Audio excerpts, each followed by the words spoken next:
what's going on, everybody? Welcome to the Spann Report podcast. I'm your host, Mr. Spann. This is episode number 345 of the report, and we just getting right into this shit, yo. We getting right into it. We ain't got no intro music. We ain't got no intro videos. We ain't got none of that, man. We just gonna get right into the shit. But before we do that, of course, I got to remind you guys how to get in touch with us over here at the Spann Report podcast and let your voice be heard. So you can go ahead and do that by first hitting us up at our website at www.thespannreport.com. You can go there. You can watch replays of the show. You can donate to the show as often as you like, as much as you like, and we really do appreciate every dime over here at the Spann Report Podcast Network for those of you who will go about the business of doing that. You can also check out our store, get yourself some merch, get yourself a fly t-shirt, get yourself a coffee mug, get yourself like a sweater or a hoodie or something, because it's about to start getting cold outside, y'all. So go ahead and cop that merch. Take a picture when you got that merch on, man. Let us know that you went out and supported us in that way. We really appreciate everybody who does that. Hit us up at our hotline at area code 313-288-0485. That's area code 313-288-0485. Leave us those voicemail messages, and of course those messages will get played here live on the show and responded to in kind. And if you're watching us here live on YouTube, Facebook, Periscope, and Twitch, you can check it out. You can chop it up with us here live as we do the show. That's area code 313-288-0485. So go ahead and hit us up on that hotline.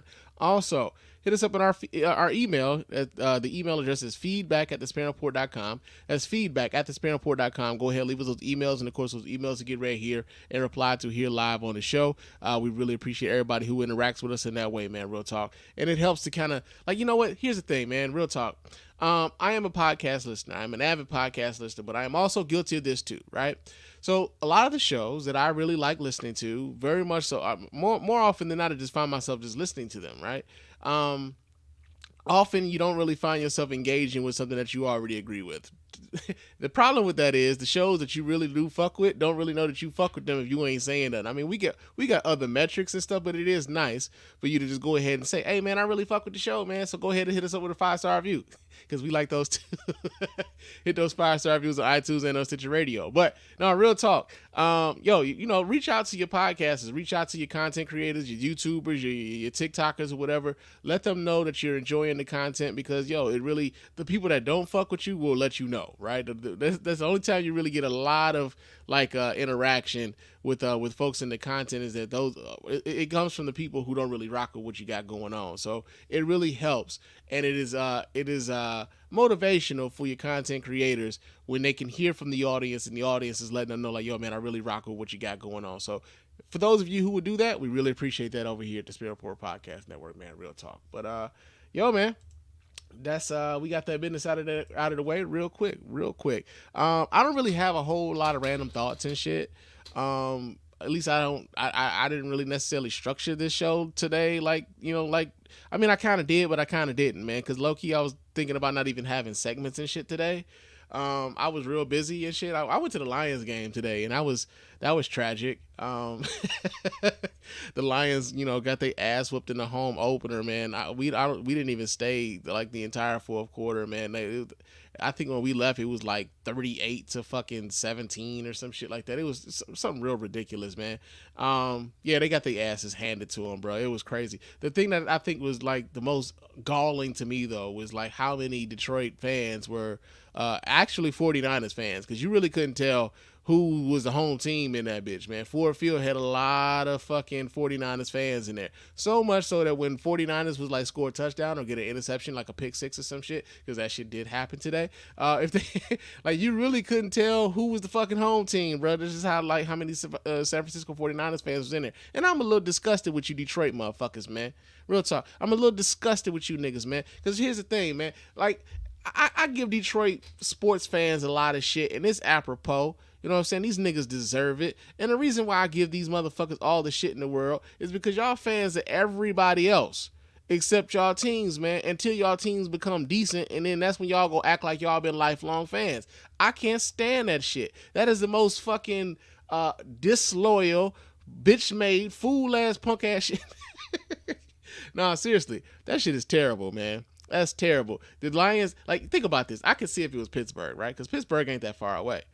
Cleveland, if Cleveland came here, I could see a whole bunch of Cleveland fans being here like that. Maybe even Chicago, because Chicago's a 4-hour drive, man. Green Bay, Minnesota, those teams, in the area coming to Detroit, I could see that. But when your whole fucking stadium is halfway 49ers and halfway Lions, man, there's a problem there, bruh. there's a problem there, man. And yeah, man, a lot of Detroit Lions fans, not even just Detroit Lions fans, Detroit sports fans, period, are some front running motherfuckers, man. That's just what it is. And I say that as a lifelong Lions fan, although they disappoint me all the fucking time.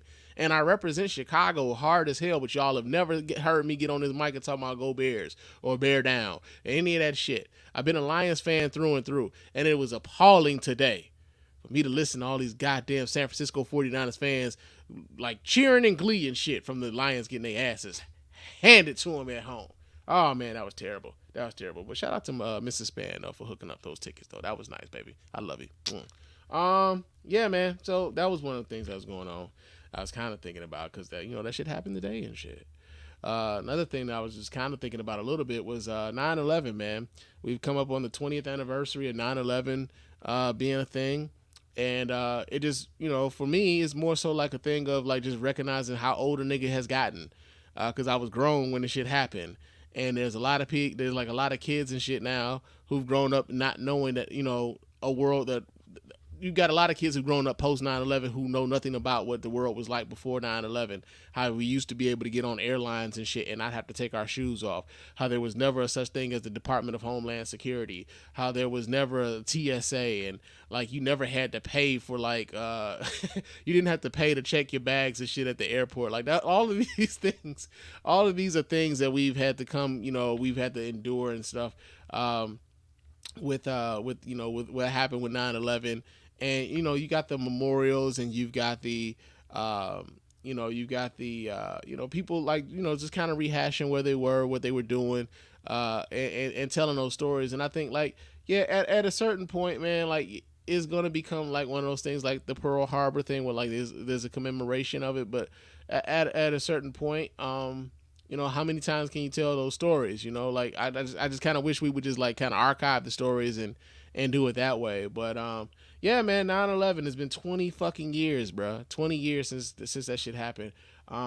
It's crazy how fast time flies though, for real. Cause I remember that shit like it was yesterday, but I ain't like 21 no more. Like that's crazy. But that's been like something that people have been kind of talking about. The other thing too is like they were talking about like how the differences in like presidents and shit and how they commemorated. And I know they were talking about Barack Obama and Bill Clinton and George Bush being at a commemorative service for 9/11, and then you had George Bush goofy ass out there like announcing a fucking pay-per-view fight with a washed up fighter and an MMA fighter. Yeah, man, that was sort of the contrast, but come on, man, did y'all expect anything less? I mean, did y'all really expect Donald Trump not to be tacky? I mean, come on, man. Come on. Y'all, the man has shown you exactly who the fuck he is over the course of the last, I don't know, at least the last 6 years. He's been ubiquitous within the culture and shit like that, within American culture or whatnot. So, that's a thing. But, man, like I said, I didn't really have a whole lot of random thoughts, man. Let's just go ahead and get into the motherfucking news.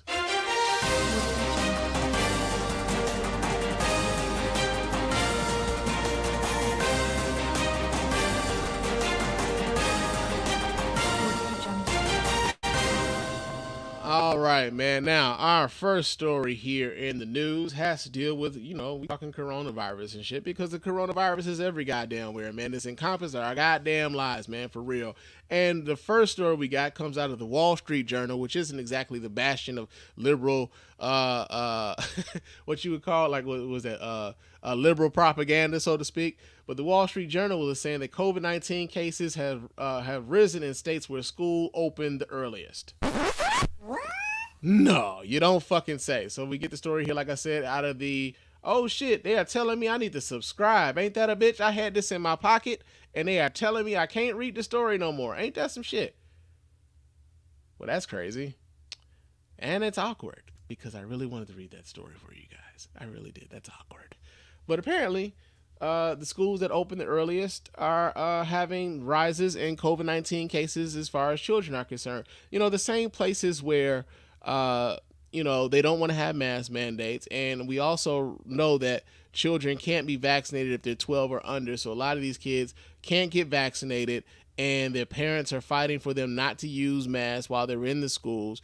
And I know we talked about this before, where I really felt like, they should probably still be doing some form of remote learning, especially for the kids who can't be vaccinated, that those kids should probably still be doing some level of remote learning. But as the nation has moved towards trying to move to, as the nation has kind of moved towards trying to be more normal, try to move back to some level of normalcy, I think we may have been moving a little bit fast, because we don't have this thing under control just yet. And last year, when this thing was a thing, like when it was new, the first thing we did was we put all these kids out of these schools and we quarantined them at home to protect them from this unknown thing. And the weird thing about what's going on now is that we have a more virulent, more deadly, more contagious version of this particular virus out here, and we just throwing our kids out there. It kind of feels like with these kids and how people are approaching it, it's just like, fuck them kids. Fuck the kids? Yeah. Feels like fuck them kids, man. Feel like don't nobody give a goddamn about these kids. I think people want to get back to work. They need to have their kids someplace and they can't be at home. And so even if their kids go to school, even if their kids don't wear a mask, they are cool with their kids being quarantined in the room with some other unvaccinated kids and saying, well, fuck it, they gonna catch it. And that's the other thing too, right? Because I remember that being a thing back in the day. Was like if you got chicken pox or some shit, like people used to send their kids to the other kid house that had the chicken pox so the kid can catch it, and then like they get the chicken pox out of the way because they're like, well, he get it now, he ain't gonna catch it later. And then we find out later that you can get shingles and shit, like when you're old and stuff, like it can come back in a different form. But like, yo, man, that's the thing, man. Apparently the kids are catching more cases of COVID because we're putting them in positions to catch cases of COVID, especially considering that, a lot of these places don't have mask mandates and they're not forcing the kids to wear masks. So yeah, man, that's in the news. Another story that we have here in the news, let me pull that down. Let me stop doing that there. Let me pull that down. But another story that we have here in the news is that, so Joe Biden made an announcement Thursday where he's asking OSHA to basically come out with the vaccine mandate for corporations who have over 100 employees. All right, so we get this article here. This comes out of the Washington Post. It says that millions of workers, businesses to face Biden's new coronavirus vaccine and testing rules. It says the Biden administration's attempt to compel private companies to require vaccinations or rigorous testing drew stern rebukes from conservatives Friday, split the business community, and raised new questions about the federal government's ability to carry out such a massive mandate. Republican governors from Texas to Missouri to Georgia have threatened to fight back against the move to force companies with more than 100 employees to require coronavirus vaccinations or regular testing. Texas Governor Greg Abbott called the mandates an assault on private businesses and the state, and said the state is already working to halt this power grab. Now that's really rich. That is really rich coming from someone like Texas Governor Greg Abbott. And the reason why I say it's really rich is that he's so apoplectic about a power grab over corporate interests, but has no compunction at all about the power grab over a woman's body and her choice to choose, right? We was just talking about the abortion, the new abortion law that just went into effect in Texas just last week. And, like how the novel way that they tried to enact this by basically putting it off on private citizens and allowing private citizens to sue either doctors or anyone that they suspect of, helping a woman get an abortion. And yet here we have another health issue that affects all of us greatly. Not so much like this health issue that may affect this woman and her family, but this health issue that affects all of us greatly, and suddenly it becomes a power grab when it comes from the federal government. So the employer mandates, which the White House estimates could reach as many as 80 million people, or 2/3 of U.S. workers, would be the most extensive government intervention into private companies and employer practices since the pandemic began. The plan, announced Thursday, comes as the highly contagious Delta variant of the coronavirus has led to a surge of more than 150,000 new cases a day, mostly among the unvaccinated, while also weighing on the economy. Companies that ignore the policy could face penalties of up to $14,000 for each violation, according to a senior administration official. Also, companies would be required to give workers paid time off to get vaccinated. While some companies such as McDonald's, Delta Airlines, and Tyson Foods have already moved to mandate vaccinations or regular testing in the U.S. workforces and offices, the new federal rules threaten to escalate tensions in office workplaces where some workers have already been arguing about mask and testing rules. So, it's at a point now where like I said, I've said this plenty of times already, that folks are getting a little, their patience is wearing thin with the unvaccinated. It just is, like, the patience is wearing thin as we try to move back into some level of normalcy, as we try to get back to what we kind of were before the coronavirus became a thing.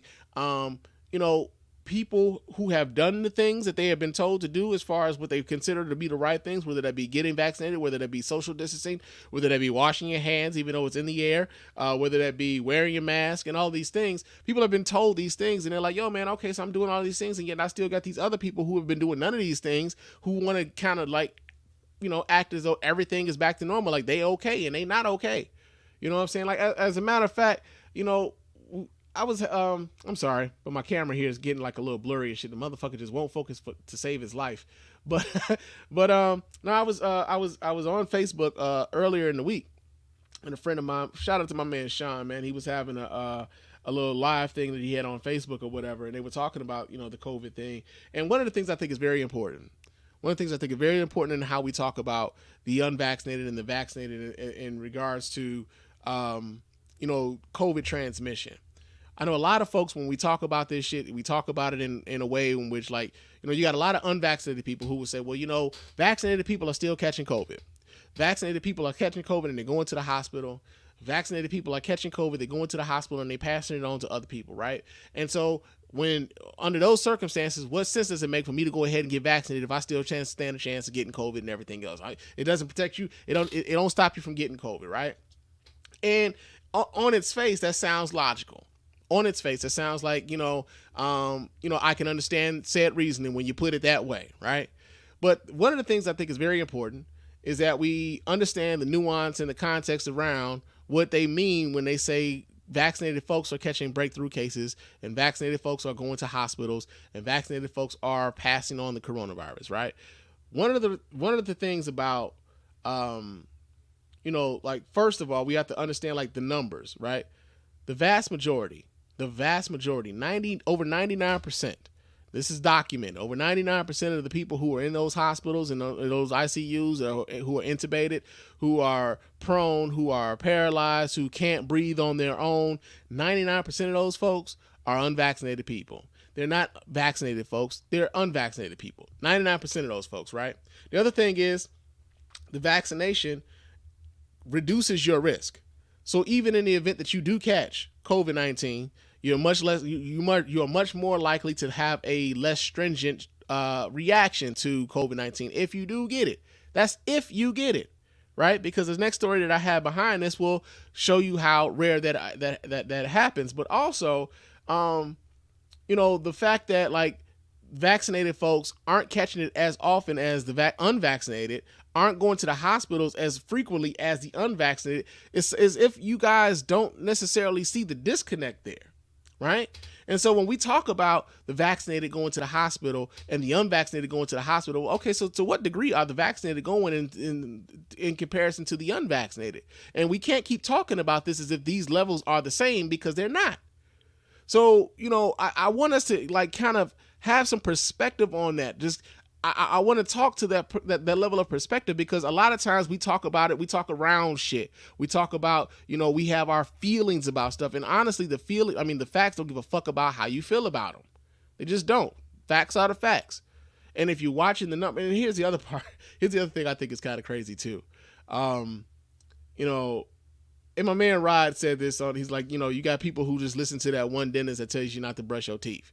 You know what I'm saying? 9 out of 10 dentists tells you to brush your teeth, and then you got that one dentist who's like, I don't know if you should really have to brush your teeth. And you just like, you know what, maybe we should hear him out.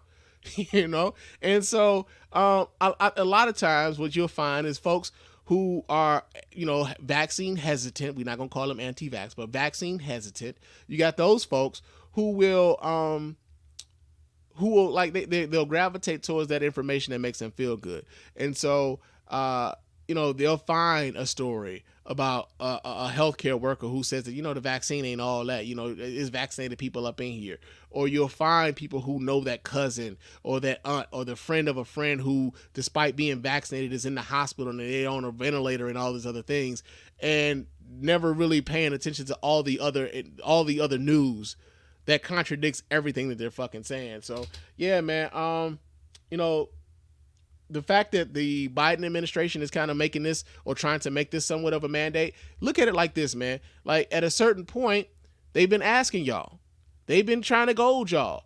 They've been trying to give people money. They've been giving people vacations. They've been giving people all sorts of different kind of like things to kind of incentivize you going ahead and getting the vaccine. And then y'all look at that as if that's suspect, right? I've seen people talk about, man, it can't be that good. They gotta pay you to get this shit. Like, nah, they don't have to. They trying to, because they understand that some of you are a bit hesitant. They're trying to entice you with something that you may find valuable, right? And also help save your own damn life, right? So they tried to goad you along this way. At a certain point, it's like, all right, man, I've tried the carrot. Here comes the stick, and now the stick is coming out. And now you guys are like, well, now they violate my rights. Like, to violate your rights to have you make a motherfucking choice as to whether or not you want that job or not. Because that's essentially what this is. It's a choice for you. That's all it is. They're making you make a choice. Now, whether or not you like the choices in front of you, that's something entirely different. But you still got a choice to make. You can either make the choice to get the vaccine and keep your job, or you can make the choice to not get vaccinated and find someplace else to work that's going to keep your ass unvaccinated. So long as they keep you in the back of the house and not in people's faces, because that's nasty, you know? So, yeah, man. That's in the news.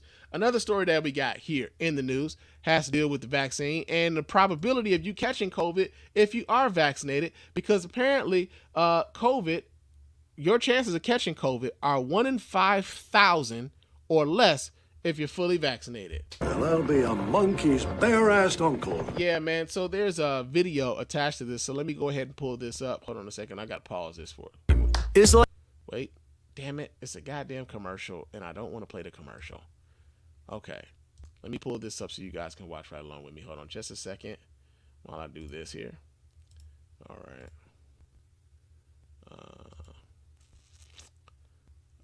All right. Here we go. Let's see if this... Damn it. It's still on commercial. Like whooping cough. It's... Damn it. Stop that. Okay, we'll just let it play then. Not just for kids. Whooping cough is highly contagious for people of any age, and it can cause violent, uncontrollable coughing fits. Ask your doctor or pharmacist about whooping cough vaccination, because it's not just for kids. They won't let me turn the volume off on that commercial. But all right, let's see what they talk about. Turning to major developments on COVID tonight, including some good news in a moment. Well, we begin with this risk facing America, which now averages over 150,000 COVID cases a day. Does that sound worse than usual? Well, that's because it is. In fact, we are 4 times the COVID caseload now as compared to this time last year before a vaccine even came out. And more kids are testing positive than ever before in America. And about 1,500 adults are dying of COVID every day. Now, faced with a crisis, there are major developments on COVID. I'm sorry, I didn't mean to rewind that, but just think about that for a second. He said almost 1,500 people are dying of COVID every day.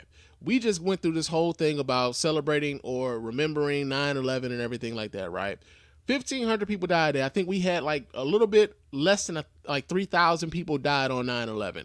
Every week we lose twice the number of people that we did on 9/11. And people keep telling us, never forget, never forget, never forget. And we get all patriotic and shit. And we wanted to do everything we could to get back at the motherfuckers who did this to our people and everything. And yet we can't, for whatever reason, come together on this COVID shit.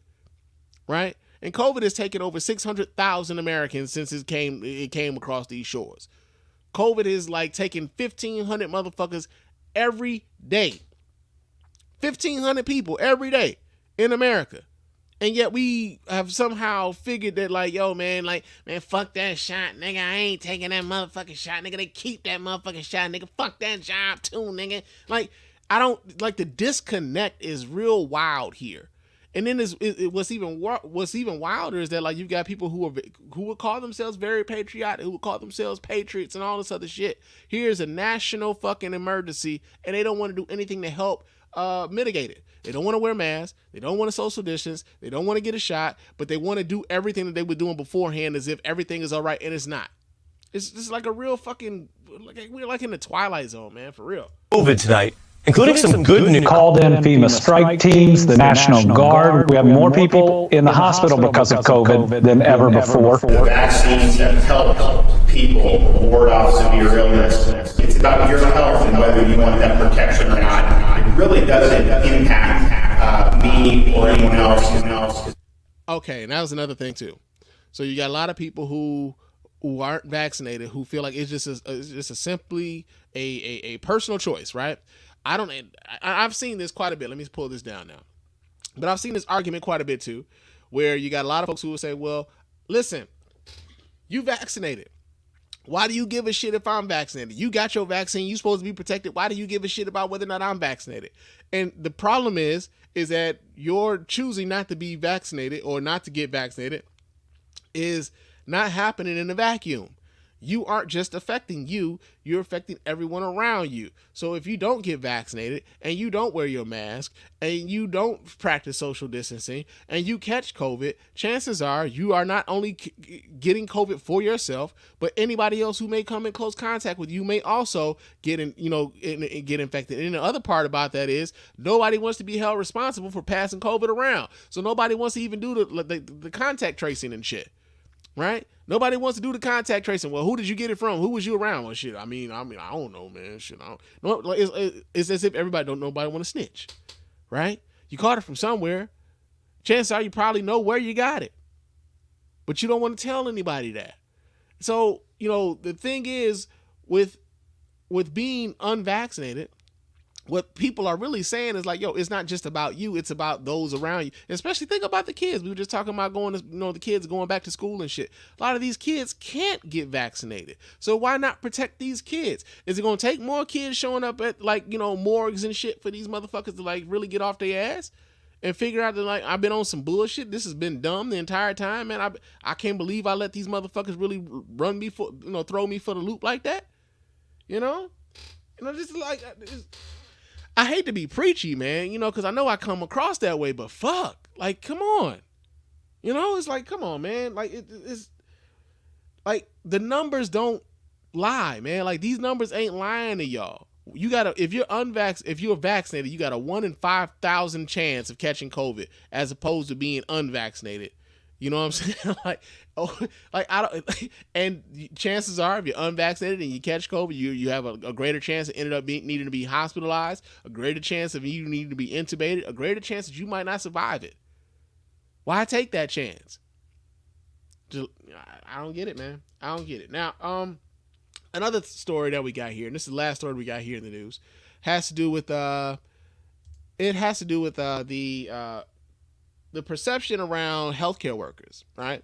So one of the things that I've been observing as of late has been I've seen videos of folks sharing. Well, I've seen folks sharing videos of quote unquote healthcare workers who are not anti-vax but are vaccine hesitant, right? And mostly they come in the form of a TikTok, maybe they come in the form of a Facebook Live or something like that, and and we've also seen stories where a hospital, health system has decided they were going to mandate vaccines, and you had a very loud minority come out and say, well, no, we don't feel like it's right for y'all to mandate this because it hasn't been FDA approved and all these other things.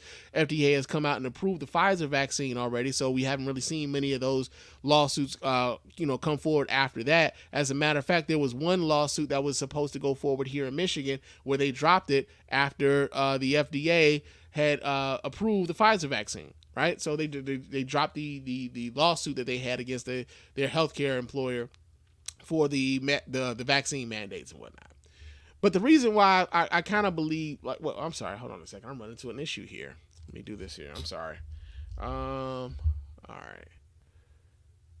Let me get back to my list. All right, but one of the reasons why I think a lot of people are having issues, or that they believe that healthcare workers by and large aren't getting vaccinated, is because of social media. And I'll tell y'all what I think really about that in a second, but I'm gonna read a little bit from this article. This comes out of The Guardian. It says, Charlene was skeptical of the vaccines at first. She wondered how they were created so quickly, and she was wary of the long history of medical experimentation and disregard for black people like her in the United States. But when Charlene, a nurse in a neonatal intensive care unit, thought about the desperate health outcomes for people of color in the pandemic, and she knew she might not receive the same level of care as others if she got sick. That's the other thing that hold on. You know what? I never thought about that. They're like, here we have, there's already the perception, right? There's already the perception that like, yo, you got people who talk about the Tuskegee experiments and things like that when it comes to their vaccine hesitancy and stuff like that. Now, you don't get vaccinated. You go into a hospital where you believe, and oftentimes rightfully so, that because you're black, you're not going to get the same level of care that you would get if you were a white person. Now, one would think like, yo, okay, so let me go ahead and get this shot so I can prevent having to go into a hospital where I might get subpar care because I'm black, where they might not necessarily take my pain as seriously as they would someone else. All I got to do is take this shot to prevent any of that from happening. But like somehow there's that disconnect, and it's not really clicking for folks. She says she did her research and determined that the mRNA vaccines, which became available to healthcare workers late last year, are safe and effective. Charlene, who asked to use only her first name to protect her job, got the vaccine in January. Here we have this virus that is killing, maiming, debilitating people, and I know that if I was in a position of being sick, I would be treated differently and probably not survive. So that was one layer of protection that I wanted to give myself, she said. A year and a half into the pandemic, healthcare workers are exhausted, burned out, and worried that the worst is far from over. Amid that stress, much attention has been focused on nurses who haven't received the vaccine, even though the majority of those essential workers have been inoculated. That has left many nurses feeling betrayed, both by their unvaccinated patients and by public perception. And here's the reason why I was talking about public perception. Like, I see a lot of those TikToks and stuff, and oftentimes the friends that I have that are vaccine hesitant, they'll share TikTok because, we talk a lot about medical professionals and valuing the opinion of medical professionals. And a lot of the friends that I have that are vaccine hesitant will tell me like, well, what about this medical professional? Are you just going to nullify their position because you don't agree with it? You're doing the exact same thing that you preaching against, Spann, that sort of thing. And again, I'll go back to that whole 9 out of 10 things like, yo, but if 9 out of 10 nurses is telling me I should probably get vaccinated, if 9 out of 10 doctors is telling me I should get vaccinated, what's this one person mean when the overwhelming majority of the people who know what the fuck it is that they're talking about are saying something entirely different?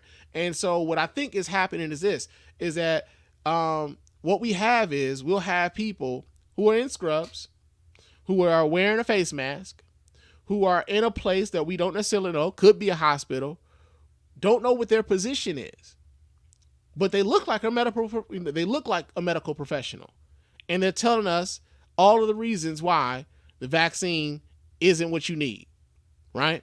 How the vaccine, or they'll give you like some pseudo-scientific explanation as to why you don't necessarily need the vaccine. Or if you've been infected with COVID-19 before, oh, you've got the antibodies, so you don't need the vaccine, right? And then, you got a lot of people on social media who will take that as their quote-unquote research. I've done my research, right? So one of the things I was talking about on Facebook earlier this week was social media and how social media is used and how quickly and how fast misinformation gets disseminated. And I said on Facebook earlier this week, I said social media, no matter what platform it is, whether it be TikTok, whether it be Twitter, whether it be Facebook, whether it be Instagram, whether it be Reddit, no matter what platform it is,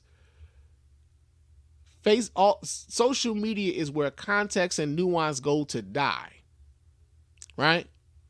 It's where you go. It's where those things go to die.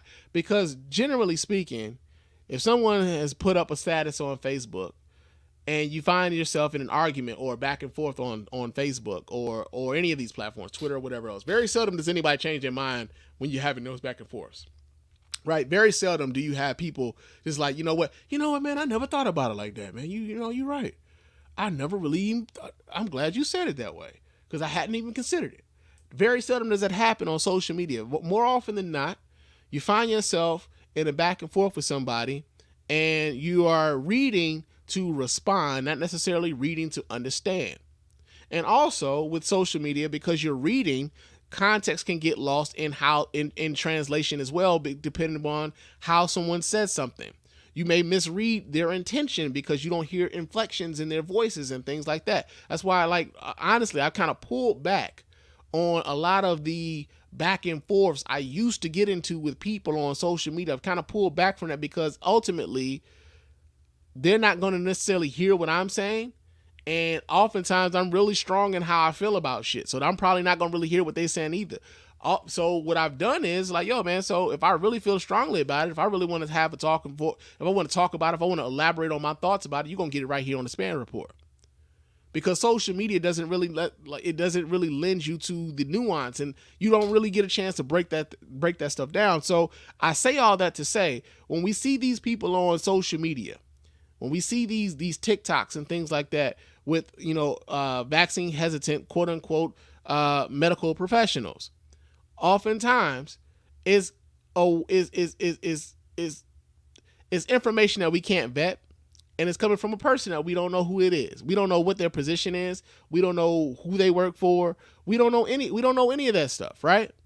But if we agree with the messaging that's already coming from them, then chances are we're more likely to share it. And I was reading a story last week, where they were talking about how on Facebook, I talked about it here on the show last week.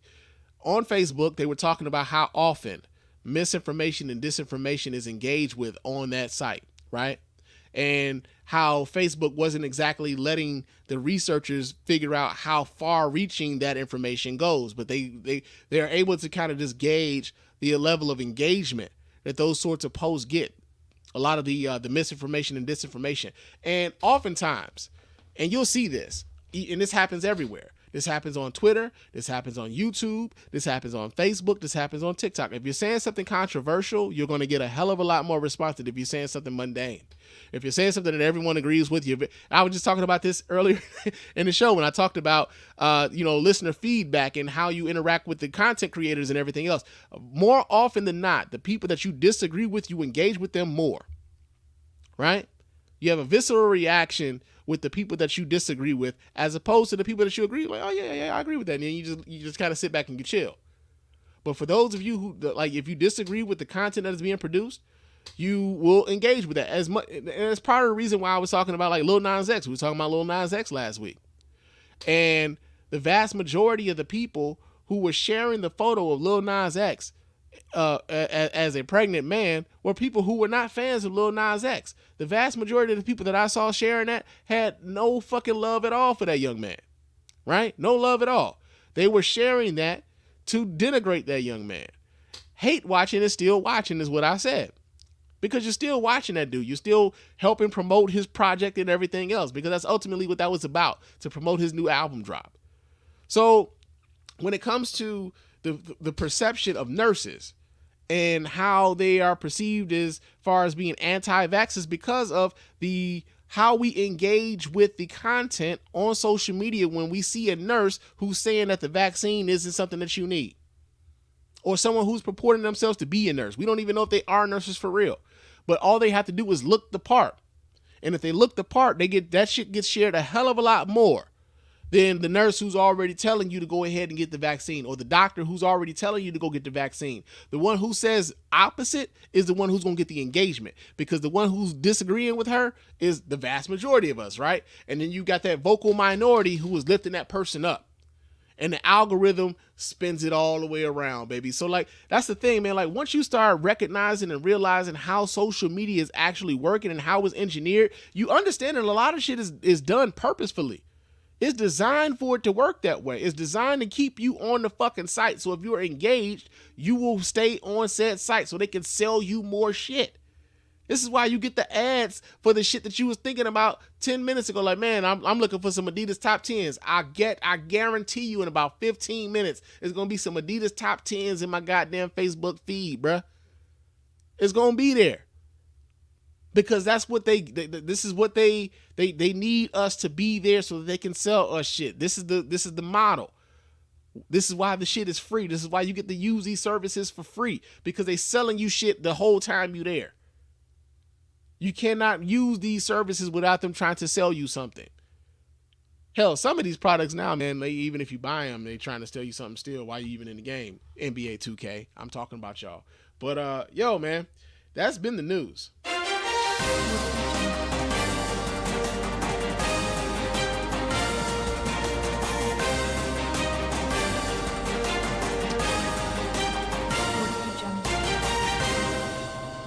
But y'all know what time it is. What in blue blazes is going on out here? This nigga just say blue blazes. All right. You know what? There was something that I kind of missed. All in the news. But I guess we could talk about this now because I feel like this may be something that we could talk about in Blue Blazes, right? So I did see there was a Facebook post that I saw being shared quite often on the book. As a matter of fact, it was a tweet that was being shared on Facebook. And I'm going to pull this tweet up here so you guys can see it here. Let me do this. I want to say, is this one? Is it this screen here? Yeah, this is it. And this is a tweet by a young lady. I think her name is Charmaine. And she says, Biden is definitely who y'all thought Trump was. This was in response, I believe.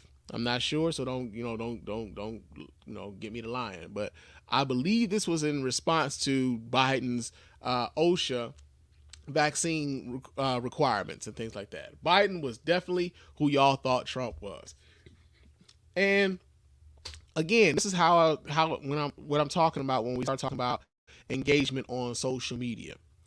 I saw this being shared quite a bit. I saw different variations of this because, people pick up, certain people will reword shit and act as if it was their own thing that they came up with. But I saw different variations of this being shared on Facebook, and I saw this on Twitter. As a matter of fact, on Twitter, this shit got quote tweeted 688 times.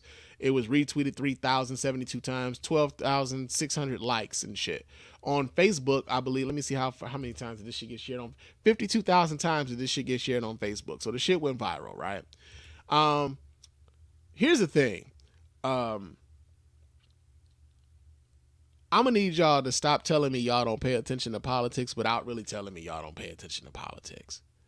Because if you're comparing the last 4 years that we had with the last 8 months that we've had of Joe Biden, then and you think that Joe Biden is worse than what we came out of, I'm gonna need you to have your motherfucking head examined. I'm gonna need you to just, you know what? I kind of feel like y'all the kind of niggas that we just need to stay away from. Just niggas coming. No, not exactly. Who are these niggas? We need to stay away from these niggas. We need to stay away from you niggas, man. Like, for real. Because, and the reason why I say that, man, is because, like, did y'all forget that Joe Biden, I'm sorry, not Joe Biden, but did y'all forget that Donald Trump actually used tear gas to clear out peaceful protesters so he could stand in front of a church and hold up a Bible for a photo op? Did y'all forget that? Did y'all forget that Donald Trump actually wanted to use the National Guard to gun down peaceful protesters because of the racial reckoning that was happening during after the aftermath of what happened to George Floyd? Did y'all forget that? Did y'all forget that that Donald Trump actually was complaining about doing things for black people because black people by and large didn't like his ass? Like, he was complaining about not getting a bigger part of the black vote because after he had did shit, like I think he called himself doing criminal justice reform, and he did this thing where like he kept promoting Alice Johnson, who was that one lady he let out for he had pardoned her prison sentence, and he kept trotting her out. I think they had her at the Republican National Convention and things like that. They kept using that lady as a prop. I hate that she allowed for them to use her in that way, but I get why she did it. That he kept that minstrel show of Diamond and Silk around him quite often. That, and the thing about all of the things that Donald Trump did, there's so many. The fact that y'all are so upset at the fact that like Biden wants y'all to take a shot to prevent you from going to the hospital possibly, and y'all comparing that to Trump, yeah, I just need y'all to just... Who are these niggas? We need to stay away from these niggas. Yeah, man. So I just thought about that, man. I would have had that in the news, and I just kind of forgot about it. But yeah, man, that was in the news. And now we can get to Blue Blazes, man, real talk. And our first story here in Blue Blazes has to do with one Jocelyn Hernandez. And I know nobody's really been talking about Jocelyn quite often, as of late. Last time I remember hearing Jocelyn's name on a regular rotation was when she was on Love and Hip Hop Atlanta. I think she has a new show called Jocelyn's Cabaret or something like that. I don't even know what network that shit comes on, but apparently, she's in the news right now. And the reason why she's in the news or in the gossip blogs or whatever else is because Jocelyn got upset when actress and comedian Lunel put out a heartfelt message about drug use after the death of Michael K. Williams. Yeah, man, she had the audacity to come after Lunel because Lunel was trying to keep people trying to tell us the same thing that Ronald Reagan's wife was trying to tell us, man. Nancy Reagan, I'm sorry. Just say no. You know what I'm saying? Stay off the drugs. Say yes to life. That sort of messaging that we used to get in the 80s, bro. But yeah, Jocelyn's pissed off, man. Jocelyn is not having it. She's not with the shit. And let me see. let me see if I can pull this up. Let me go back here. All right. And all right. So let's see what the hell Jocelyn talking about. We get this here out of Yahoo News. And yeah, it says the comedian's Instagram post discouraging drug use somehow started a feud with the reality TV star. Comedian Lunel shared a post about discouraging drug use on Instagram yesterday, a screed that somehow started a feud with a former Love and Hip Hop Atlanta star Jocelyn Hernandez. Have a drink, smoke a self-roll or dispensary rolled joint. Leave the fucking scissor, Molly, and cocaine alone, Lunel wrote. You might be next and y'all were trying to do this and all you were trying to do was party. This shit is no joke at all. The dope dealers are killing people. But hey, you don't have to listen to me, she added with the broken heart emoji and 3 caskets. Now, listen, everybody got their vice. Your man Spann over here sipping right now as I do this show. Everybody got their vices and stuff. She didn't tell people to just flat out abstain. She man, if you're gonna smoke a joint, roll a joint that your ass rolled up yourself. If you're gonna smoke a joint, roll a joint that somebody at a dispensary roll, because you would assume those would be the safe joints. You know what I'm saying? If you're gonna do some shit, be sure you doing some shit safely, right? All this scissor and stuff. Man, come on, man. Too many young people are out here abusing said drugs. It's weird. The drug culture has kind of become a thing that's, I don't want to say it's newly celebrated because drugs have kind of always been a part of, pop culture and things like that. But I don't know if it has been as promoted so much. I don't know. I mean, I don't know. I don't even want to go down that motherfucking rabbit hole. But, it's just weird how, the drug use and being a drug user has become so cool lately. I don't know, But Jocelyn was upset. The gossip site The Neighborhood Talk shared Lunel's post, reporting that she shared the message following the news of acclaimed actor Michael K. Williams' death. The post asked Instagram users if they agreed with the message. Hernandez did not. Tell this fat hoe to stop eating. That also can kill you. I'm gonna try. Should I try to do a Jocelyn voice or no? Nah, I ain't gonna do it. That's gonna be terrible. Tell this fat hoe to stop eating. That also can kill you, wrote Hernandez. She a burger away from a heart attack, and you talk about somebody just died for whatever reason that she's not even sure about. Fucking pig, put the plate down. Pig, pig, pig. Now, I'm gonna just say this right now, man. You got to be a high motherfucker to be mad at somebody with an anti-drug message. You got to be high. She had to be high when she said that shit, man. How you gonna be that mad? Is this a crack? Is this you throw a rocket to a pack of crackheads and the one that smokes is gonna holler? Is that what this is? Because that's come on, man. She said. Lunel then shared Hernandez's message along with some responses from several of her family members and supporters, including Little Duval, who wrote on Twitter, "If you get offended from someone telling you to stop doing drugs, that's a sign you should probably stop doing drugs." True. Facts. Fucking broken clock, right? Twice a day, man. Little Duval. Dig that. In a follow-up post, Lunel wrote, after 4, actually more back-to-back deaths and one person critically ill in the hospital with a short time, I felt compelled to plead with my people to subside in recreational deadly drug use of Molly, scissor, and cocaine. She added, while someone got obviously triggered and they are mad, referring to Hernandez. Rapper T.I. jumped into the fray. posting a picture of himself and Lunel, yada yada yada. But yo, man, like think about that for a second. Like somebody being upset with you for being like, hey man, let's leave the drugs. Let's leave the drugs alone. Like, bitch, leave the drugs alone. Who the fuck is you, bitch? Like, stop eating the hamburgers and shit, man. Like, like I get it. Everything in moderation, baby. Like, yeah, a hamburger can kill you and all this. But yo, man, it's come on, man, for real. Come on. Jocelyn Hernandez, man. Somebody go get Stevie for that lady. Go get Stevie so she can leave us the fuck alone. Yo, real talk. And Smoke God is in the Smoke God is in the chat. He's like, "What's up, bro? Firecon. Appreciate you there, brother. Appreciate you. Real talk, man." Yo, man. Another story that we got here in Blue Blazes has to do with who is this here? Oh shit, this isn't in Blue Blazes. I'm sorry. But I'm sorry, but no. TikToker. We were talking about TikTok today. So apparently, Kylie Jenner is pregnant again. Well, that'll be a monkey's bare-assed uncle. And somebody on TikTok predicted it. What? Yeah, and so now Yahoo News is doing a profile on the young TikTok lady who predicted that Kylie Jenner was pregnant. Got him! Got him! And thus getting these 15 minutes. So we're going to read this story here. This comes out of Yahoo News. It says, meet the TikToker who correctly guessed Kylie Jenner was pregnant with her second child. In July, a TikToker named Tiffany O'Neal posted a video predicting that Kylie Jenner was pregnant. The next month, she posted another video, this one more in-depth, in which she argued fans could detect Jenner's pregnancy by keeping an eye on her manicures in various social media posts. That video went so viral that it paved the way for hundreds of more people to start digging through Kylie's social media. O'Neal, of course, was proven right this week when Jenner announced she is pregnant with her second child. People praised O'Neal for her eagle-eyed investigation, making TikTok wonder about her and urging her to join the FBI.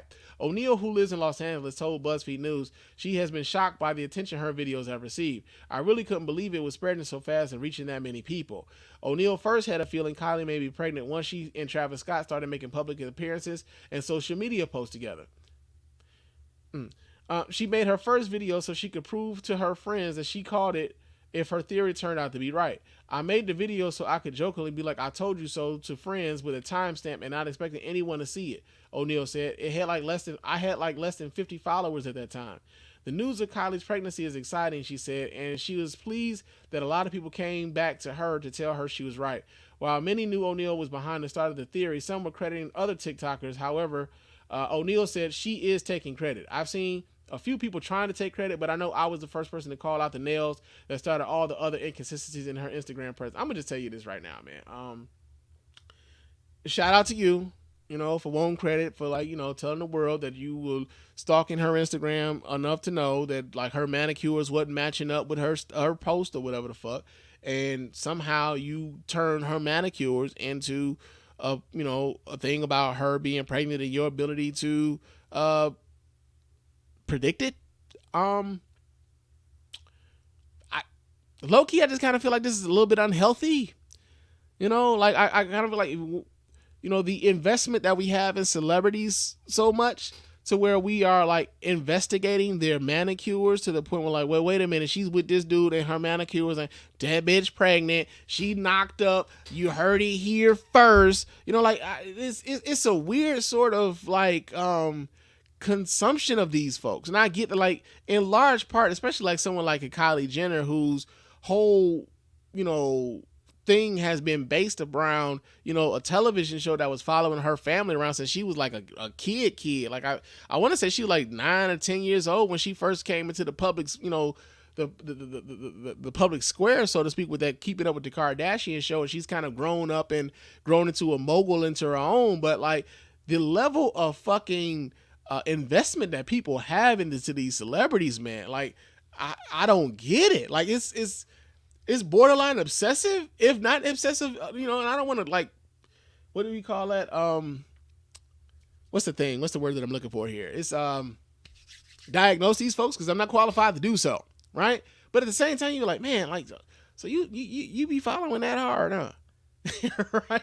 You be following that hard, like, and they like, and then it became a whole thing on social media. We're like, so now we got to investigate whether or not Kylie pregnant. At the end of the day, what do you get out of this beyond, maybe the the recognition that, okay, so you predicted it, dude. What do you get out of that? I guess that's what I'm trying to figure out, or like what the motivation could be for being this invested in someone who doesn't know you like that, right? Like that's the thing that I can't quite make the connection with, is like being that invested in these celebrities so to such a degree that you're looking at the finer parts of their manicures. Like, that's creepy, bro. Like, any other time, I think we would be calling these people creeps. We wouldn't be doing fucking, glowing ass exposés or glowing ass articles and, hey, meet the person who predicted that. Like, no, in any other context, man, we would be calling these motherfuckers a creep. I mean, think about like what happened with what was that? Like Selena. You know what I'm saying? Like, she had a fan, a super fan, and her fan was so dedicated to her, like to the point where she was deadly dedicated to her, right? Like that. This kind of gives me vibes like that. Now, I'm not saying that this young lady is gonna do that. I'm just saying, like, the mentality that goes into being a fan like that to this degree and being that invested. I find this shit weird, bro. I don't know, man. Something's up with that. I don't get it, man. I don't get, like, it's like, just, God damn! You really predicted that from her goddamn manicures, man. All right. Okay, man. That's in Blue Blazes. Another story that we got here in Blue Blazes. As a matter of fact, we about to do something that we haven't done in quite some time, because we about to take a trip down to in the black community. Pseudo-consciously based offenses are considered especially heinous. In the Yonk right, the dedicated misogynists who perpetuate frauds are members of an elite squad known as a Special Hotep Unit. These are their stories. Yeah, man. So, it's been a while since we've been into the Special Hotep Unit, y'all. And the reason why we're in the Special Hotep Unit has to do with the fact that the captain of the Special Hotep Unit has gotten married. Captain Umar Johnson has gotten married. Not once, goddammit. Not once, but twice. Not once, but twice in the same goddamn night. Got him! Got him! And y'all know what else? Y'all know what else? Y'all know what else? The nigga got married at that school. Oh, yeah. What happened to your sheriff? There is powerful niggardry at work here. Yeah, man. So we get this story here. This actually comes from Twitter. There's video of this. There's video of the ceremony on these.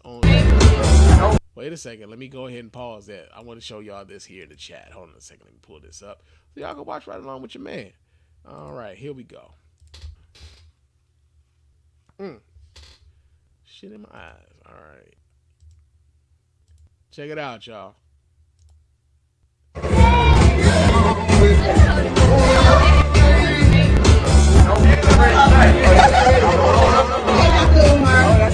Oh, wow. Yay. All right, so I now you may hug and kiss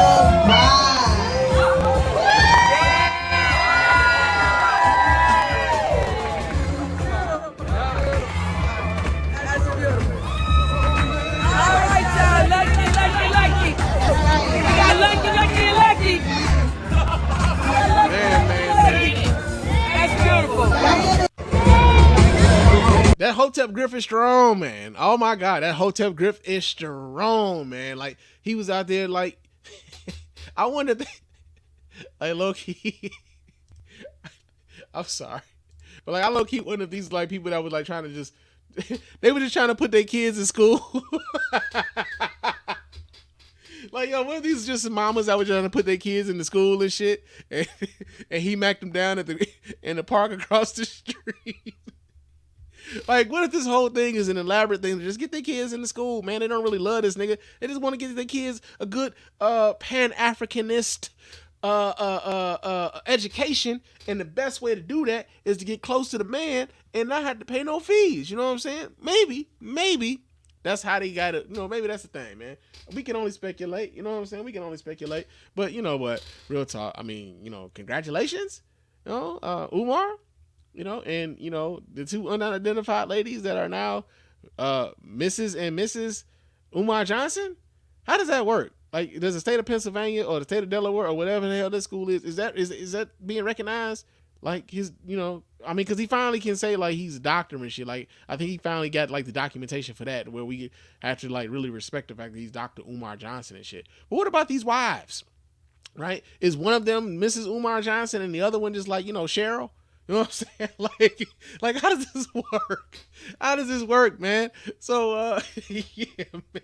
We haven't done special Hotep, man. The Hoteps has been quiet, man. I ain't really had a whole lot of Hotep shit. I mean, outside of, what's that dude name? Tariq Nasheed coming out with that buck breaking documentary and shit and talking about the effeminization of the black man or whatever. That's another thing too. That's probably why y'all niggas was going so hard at like Nas X and stuff. Y'all probably had just got finished watching that buck breaking movie and y'all really bought into that bullshit about the effeminization of the black man because one dude decided he was going to put on a dress, or one dude decided he was going to take a picture and appear to be pregnant. Like suddenly that it means the rest of us are being effeminized. I don't know how in the fuck the transitive properties of that shit works, but damn it ain't got shit to do with me. And it's weird how y'all extrapolate that sort of shit from one thing to another. But yo, man, that's in that's in Blue Places. Oh shit, Umar out here with two eyes, man. Jackie in the chat room, he says, yo, he gotta stay. So he still got somewhere to stay. Yo, that's right. Because I remember folks was talking about, yo, man, Umar might be homeless, bro. He out here doing these videos outside. He ain't got nowhere to be. Like that nigga they done towed his car and shit. He can't even do the videos in the car. Like, low key, I kind of hate the videos in the car and stuff. Like when people do the videos in the car. But like, yo, he wasn't even doing them in the car. He was just doing them outside in the wind and shit. Like people thought Omar might be homeless and whatnot. Now maybe he got him a crib. You're right. Maybe he got him a crib. But yo, that's been the special Hotep unit, y'all. In the black community, pseudo-consciously based offenses are considered especially heinous. In the Yonk right, the dedicated misogynists who perpetuate frauds are members of an elite squad known as a special Hotep unit. These are their stories. Okay, now we got one story left here in Blue Blazes, though. And this has to do with one candidate for governor in the state of California, and that's one Larry Elder. Now, the reason why Larry Elder is in Blue Blazes is because right now, man, this dude, I'm sorry, I don't even have it in Blue Blazes. Where did I have to save this story? Let's see, did I put that there? Huh. I don't even have it. You know what? Well, fuck him. We get out of Blue Blazes. And what in Blue Blazes is going on out here? I thought I had that. This nigga just say Blue Blazes. All right, now our first story here in our new segment. That I'm proud to be an American, where at least I know I'm free. That's enough of that shit. Our first story here, proud to be an American, has to do with the fact that the minimum wage is not what the fuck the minimum wage really should be. As a matter of fact, there was a study that was done that said that the minimum wage, had it kept up with not only the rate of inflation, but with the rate of productivity of the American worker, that the actual minimum wage should be, wait for it, $26 an hour today. What? They should be paying motherfuckers $26 an hour to work right now. What? Even at McDonald's, they should probably be getting paid $26. What? Nigga, you heard me. Okay, so we get the story here. This comes out of CBSNews.com. It says the federal minimum wage in the U.S. has remained glued at $7.25 an hour for the last 12 years, the longest stretch without a boost since it was first adopted in 1938.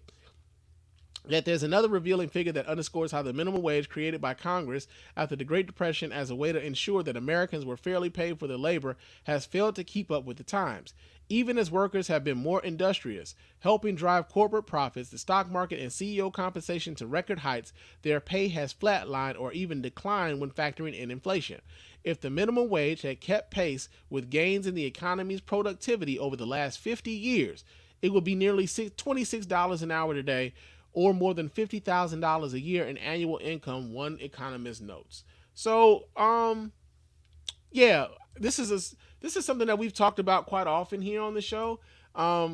Oftentimes, man, you'll have people who talk about, especially like fast food workers, people that they would consider unskilled workers only making a certain amount of money, and they would always tell these people, man, you need to go ahead and get yourself a better job, find yourself a better job, man, get yourself some skills, and then you can get. And the problem with that line of thinking is, the reasoning for the creation of the minimum wage to begin with.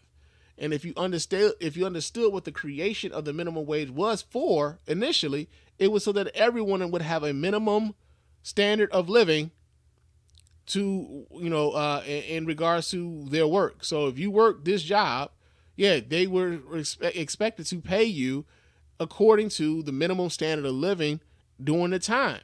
We've gotten away from that. And not only have we gotten away from that, we look at poor people as if they're being poor is somehow a character flaw and not a flaw in the economic system, right? And also, what tends to happen is that you'll have people who are working some of these skilled jobs, who are working some of these jobs where they went to school, who aren't making $26 an hour. So they're feeling like, okay, or better yet, they're making $26 an hour and they feel as though, well, okay, I went to school and this is what made going to school and getting these skills it has afforded for me to be able to demand. You didn't go to school. You didn't do these things, so you shouldn't be able to get the same amount of money that I'm getting. And I hear that to some degree, but at the same time, it's a bit elitist. And also, you should probably be getting paid more. So oftentimes, the ire is being aimed at the people who don't necessarily deserve it. It should be aimed at the people who are keeping the both of y'all in a subservient position, right? And this is the trick that a lot of the corporate elites have kind of like played on the middle class and the lower classes, in that they keep us both at each other's necks. Meanwhile, the profits keep going to their coffers and into their pockets. Like, you listening to some of the insane amounts of money that someone like a Jeff Bezos or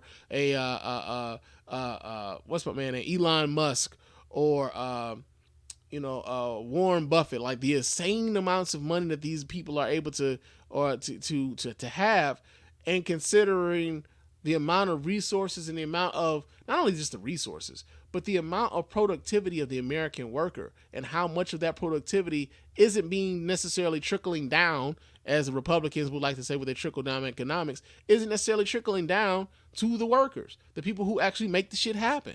And so, and then here's the other part about that, right? So you start seeing this sort of shit on social media too. This is how insidious it is. You'll start getting people on social media who will prey on those people you'll start getting people like this. Now, there is no dignity in you being a worker. Everybody has to be a boss, right? You got to be a boss. You got to have your own job. You got to have your own little LLC.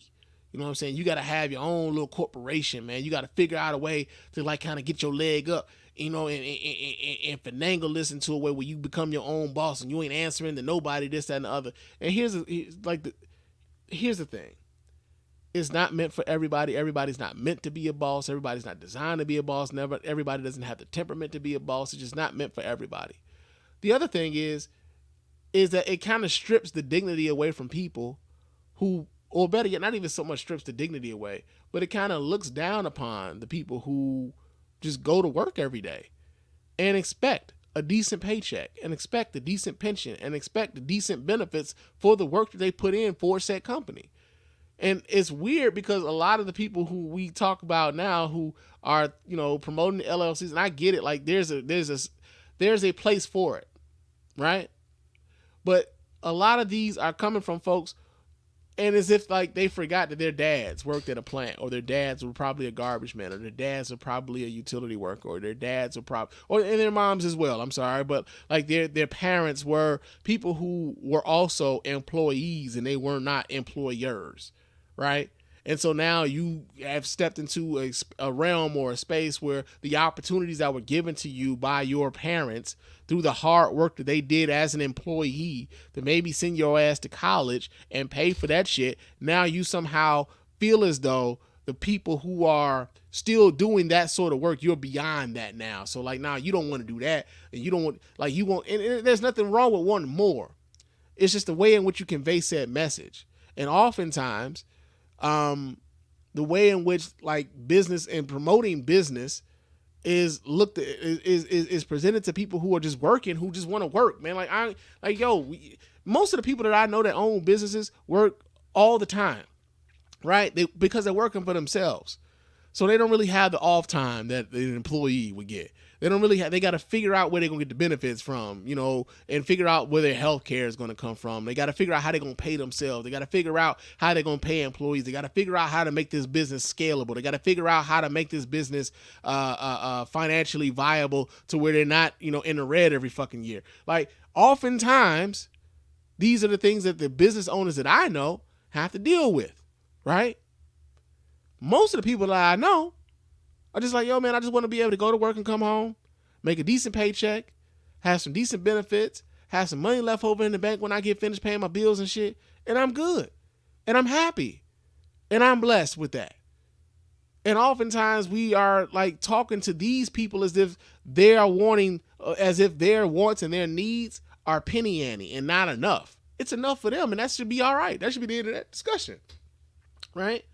So, you know, getting back to what the minimum wage is that the minimum wage should have been, like they said, it should be $26 an hour.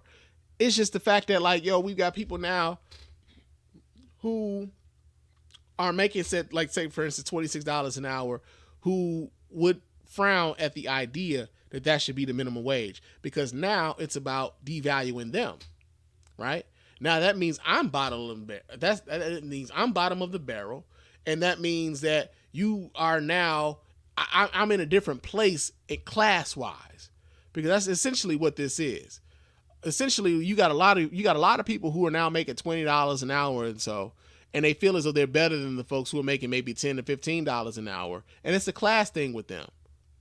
So the idea that the minimum wage should be $26 an hour and the numbers are bearing that out is a problem for them, because it hits them not only in their pocket but also in their ego. Like, so you mean to tell me that I would be like a minimum wage worker? No, that means that you would probably be making more money if the minimum wage had kept up with the rate of inflation and the rate of productivity.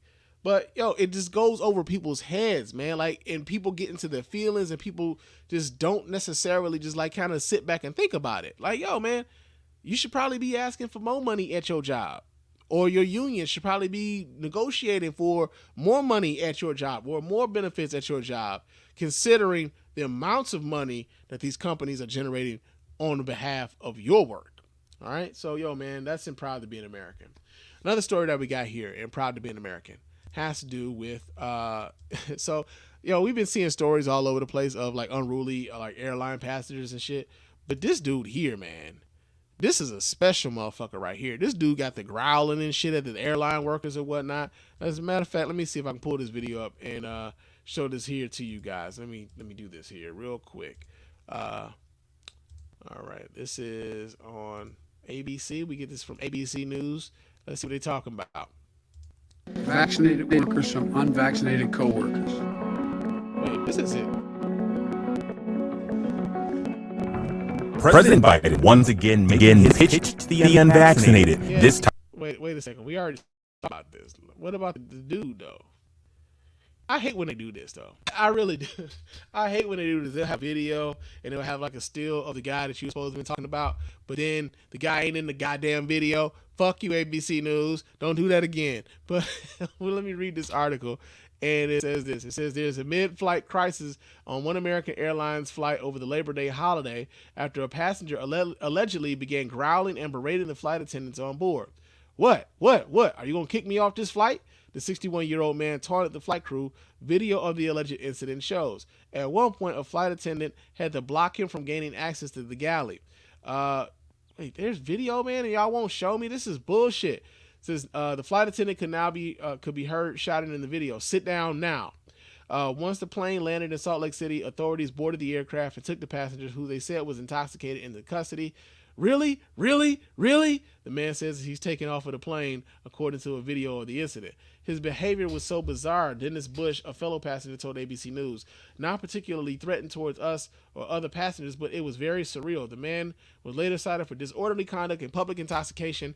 Monday incident is just the latest in a surge of aggressive behavior on planes. The Federal Aviation Administration said it has received nearly 4,200 reports of unruly passengers since the start of the year. More than 3,000 of them are people who refuse to wear a mask.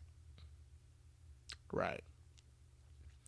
They know the rules before they got to the airport, and they still refuse to follow them because it's all about them, man. It says the subsequent fines for unruly behavior during flights have soared in 2021, with the FAA reporting last month that it had proposed more than $1 million in penalties this year alone, man. So yeah, Walking Dead Sunday. Listen, man. Because I saw a video of this earlier, and I don't really have time to like just kind of go looking for it right now. But like this dude was like just kind of snarling, and he was doing some shit with his mask. Where he was like biting the mask and rubbing it on his face and all sorts of shit. Like, and we know it was one of them. But it's just the sort of crazy ass behavior that's going on, man. It's like folks are actively out here. People are losing it. People are losing it on both sides. I know people who are like, who are just trying to follow the rules and just like get along about their day. They're losing patience with a lot of these other people, but these other people are just losing their fucking minds. They're not losing patience. They're losing their sanity, yo. So that's in Proud to be an American. Another story that we got here in Proud to be an American has to do with the fact that America is now considered the ghetto of the world. God damn! And the reason why America is considered the ghetto of the world is because the European Union has decided, to take the U.S. off of their safe travel list, and Americans who are not vaccinated can't come to the goddamn EU, man. Yes, that sounds like an excellent idea. Yeah, so we get the story here. This comes out of the Associated Press. It says the European Union has recommended that its 27 nations reinstate restrictions on tours from the U.S. because of rising coronavirus infections there. The decision by the European Council to remove the U.S. from a safe list of countries for non-essential travel reverses its advice in June, when the bloc recommended lifting restrictions on U.S. travelers before summer tourism season. The guidance is non-binding, though, and U.S. travelers should expect a mismatch of travel rules across the continent, which means that these countries are just going to come up with their own fucking rules. And I've already seen bulletins. A friend of mine, Lakeisha, put up a couple bulletins of different states. Different nations in the European, in Europe that were banning unvaccinated people from coming to their country. And the thing is, I don't understand why people are acting as if this is so fucking brand new. Like you can't go to Africa without taking a series of vaccinations. You couldn't go to school without having certain vaccinations back. So I don't understand why people are acting as if even the whole thing about the vaccine being new. Like, think about this for a second. And I saw this. So I wasn't around for this shit, but I this is why listening to your elders can help sometimes, right? Polio was a very debilitating disease. It was used to put people in wheelchairs and shit. It led to all sorts of deformities and whatnot. And they finally came up with a vaccine for polio to keep people from getting polio. And the polio vaccine was very new when it came out. And they mandated it here in America very soon. I want to say not even 6 months after the polio vaccine was made available, the United States mandated that it be made available and mandated that people get the polio vaccine. And we've pretty much eradicated polio. Now, interestingly enough, I'm not sure how big the anti-vax movement was in the 1940s, I believe, when the polio vaccine was made available. However, it was made mandatory then. It got rid of the disease then and now, because we don't necessarily. When was the last time you seen anybody suffering from polio? Like anybody. When was the last time any of y'all saw anybody suffering from the effects of polio? It just doesn't happen. When was the last time y'all saw kids walking around with the chicken pox? Because that's the thing that we have now too. There's a vaccine for the chicken pox. I wish that shit was available when I was a kid, but it wasn't. These are vaccines that have been made available largely in in schools they're made mandatory. These vaccines have been made mandatory. So the fact that like people are talking about, yo, man, this brand new, man, we don't really know the long-term effects. Like when was the last time you saw the long-term effects of polio? Oh, I don't know, not having polio. What's the long-term effects of not having COVID, of getting the COVID vaccine? I don't know, not getting COVID. Those are the long-term effects that I motherfucking want. Those are the long-term effects all of us should really fucking want, right? So, it's just weird, man. Like, people are acting like all of this shit is brand new. And right now, America is seen as the ghetto. Like, we ghetto over here because we don't have our people in line, man. People just out here acting out all willy-nilly and shit. And the rest of the world, like, man, fuck them people, man. They crazy as shit over there. Don't let them motherfuckers over here, which is also rich, right? Because Americans are so fucking self-absorbed that we feel like anywhere we go in the world, we are being fucking admired and shit for being Americans. Most of the people that like in the vast majority of the world are looking at us like some entitled, spoiled brats, right? Some entitled, spoiled brats who don't know how good we got it in comparison, and they see us shunning the vaccines and we're washing them, like we're shunning them, and like they just like, man, look at these spoiled motherfuckers over here, man. I should knock this motherfucker's head off, like for real. And many times, man, we've seen those movies, man, where like you've got the what's that? Like there's this caricature in movies where you've got this pompous, rich prep school, person who's got he's got the polo shirt and the golf shorts, and he's got the sweater wrapped around his neck and shit. And like people look at him like, man, look at this asshole, bro. Like that's how we look to the world, bro. Like that's how we look to the rest of the world. We look like that pompous dude with the shorts and the polo and the sweater wrapped around his neck ever so slightly. We look like that guy to the rest of the world. And we got some comments here in the chat. Let's see. Gloria Miller's in the chat room. She says, Jonas Salk, inventor of the IPV, testified before a Senate subcommittee that nearly all polio outbreaks since 1961 were caused by the oral polio vaccine. A recent Johns Hopkins study claims that more than 250,000 people in the U.S. die every year from medical errors. Other reports claim the numbers to be as high as 440,000. Formaldehyde is safe and effective, yet 10,000 children in 46 countries were born with deformities such as foemocular, no arms and no legs as a consequence of formaldehyde use. Okay, so apparently Gloria isn't a big fan of the whole vaccine thing, right? I'll just say this. I'm not even prepared to, like, I'll say this. As far as this information is, I don't know how true this information is because this is the first time I've ever seen it. So I can't vet it right now at all. But the mere fact that we could just go, like you talking about IPV, nearly all polio outbreaks since 1961. Polio outbreaks since 1961. When? How many polio outbreaks have we had since 1961? Like, seriously. Outbreaks of polio since 1961. Come on, man. Like, come on. Let's be for real out here, y'all. Let's be for real. Let's not dive into this misinformation and all this bullshit. I don't have time for it. Really don't. Most of the people in this chat, I bet you right now, Gloria, how many people with polio do you know? Do you know anybody with polio? Gloria? Since 1961? You know anybody that has polio? No? Okay then. All this point and click, this copy and paste shit you're doing in my chat room, man. But yeah. It's we the ghetto. We the ghetto. For real. America's the ghetto. And that's why you know what? I got one more story. I gotta find this story. Cause like I couldn't believe this nigga when he said this shit. Here's another story. Florida appeals court rules in favor of Governor DeSantis and reverses an order to allow mask mandate bans in schools. Yeah, so there had been a story. The mask mandate had been barred by an appellate court ruling in Florida prior to this decision, and apparently the Florida governor has appealed it, and now the next court has allowed for the ban to be put in place. So we get the story from CNN. It says Florida's first district court on Friday reinstated a stay on mask mandates in schools, blocking face mask requirements in school for now, court documents show. Lawyers for Florida Governor Ron DeSantis filed the emergency appeal after a judge ruled on Wednesday that the state of Florida must stop their enforcement of a mask ban. So, yeah, essentially, like I said, Ron DeSantis is out here operating like, fuck them kids. Fuck the kids? Yeah. And here's why this doesn't really make sense.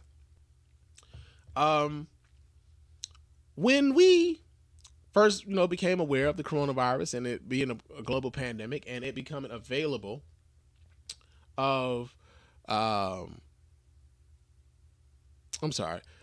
the coronavirus pandemic first came here to American shores and everything, when we first became aware of it, one of the first things we did was we took these kids out of the schools.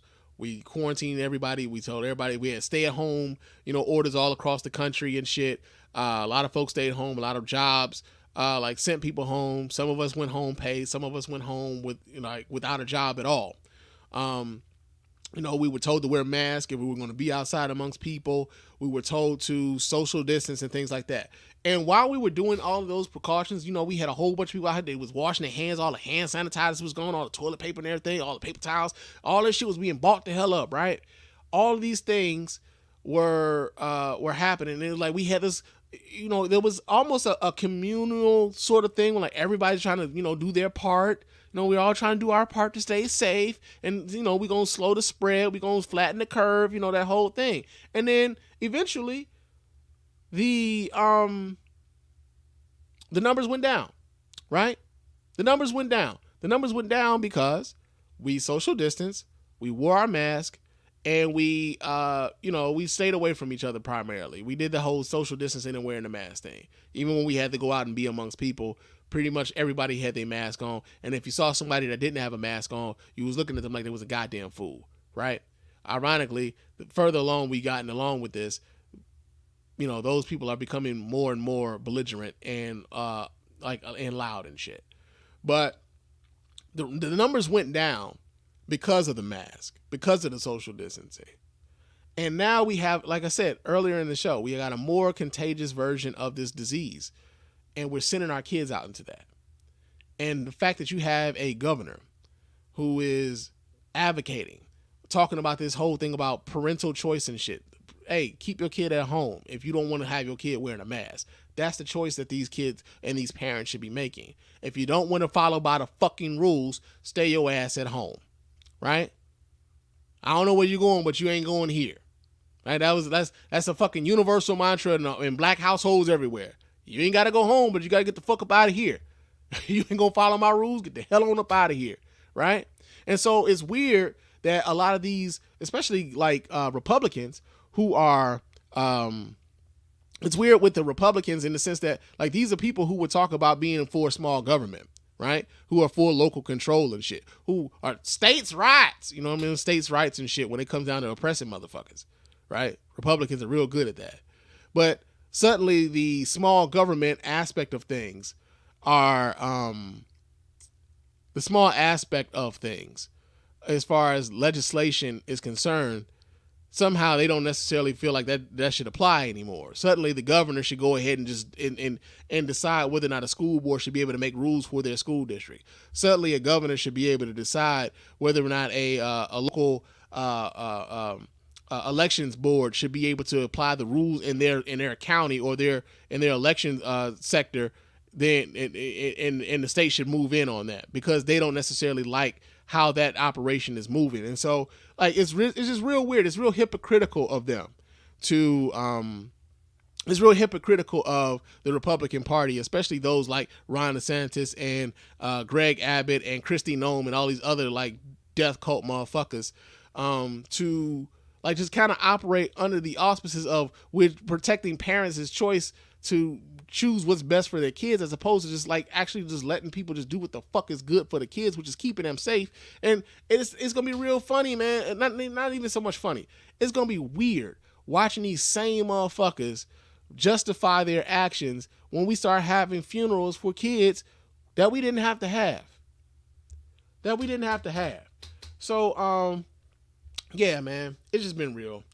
We're living in real fucking strange times, man. And yo, that is being proud to be an American. That I'm proud to be an American, where at least I know I'm free. That's enough of that shit. But you know what? Normally we would have a champ of the week.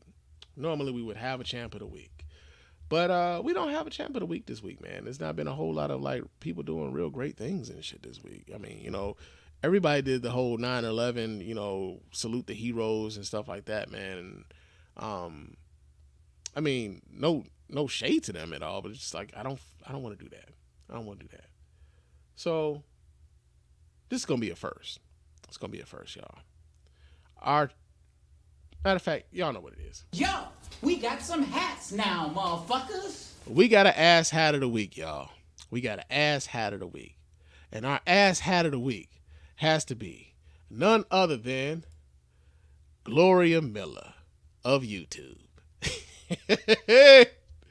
Yeah, man. Gloria Miller of YouTube is the ass hat of the week this week. Gloria Miller is in my chat room right now going the fuck off. I am a beta male according to Gloria Miller, man. And the funny thing about this, man, shout out to you, Gloria Miller, because like, yo, you've been in here real fucking adamant about sheeple and stuff like that while spreading disinformation in my chat room, which is why I haven't really been highlighting a lot of the bullshit you in here spewing. However, that whole beta male shit, this is how I know these motherfuckers aren't necessarily bright, right? Even the whole idea of the beta male, the person who even came up with the premise of alpha and beta male is out here telling these stupid motherfuckers like, yo, that's not what I meant by alpha and beta male. The whole premise of alpha and beta males came from the study of captured wolves. We've talked about this shit on the show. It came from captured wolves in captivity, and how they how they maneuvered a society within captivity for wolves. Right? Captured wolves.